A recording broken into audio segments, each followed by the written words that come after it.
এক ভাই আছে এখানে টিম একজন লিডার পলাশ ভাই আমার দীর্ঘ 1 বছরের মতন প্রায় 1 বছরের মতন উনি আমার প্রতি বৃহস্পতিবার আসলে আমাকে দাওয়াত করেন যে আপনি নিয়ে এক জায়গায় যাবো চাকরির পাশাপাশি আরো এক্সট্রা ইনকাম করার জন্য। কোথায় যাবেন কিন্তু ওইভাবে ভালো করে বলতে পারেন অথবা আমি ভালো করে বুঝতেছি না তার কথা, তো গুরুত্ব ওইভাবে দেওয়া হয় নাই।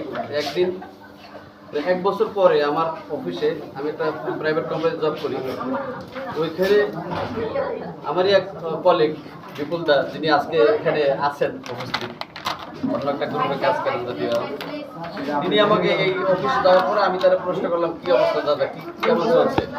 উনি আমার বলতেছে আমি তো ব্যবসা করি। কি ব্যবসা? রিয়েকশনের ব্যবসা করি। তো রিয়েকশন ব্যবসা করে তখন আমি বিস্তারিত জানতে চাইলাম যে এই ব্যবসা কিভাবে করেন, চাকরি করেন, চাকরির পাশাপাশি ব্যবসাটাও করি, কিভাবে করেন।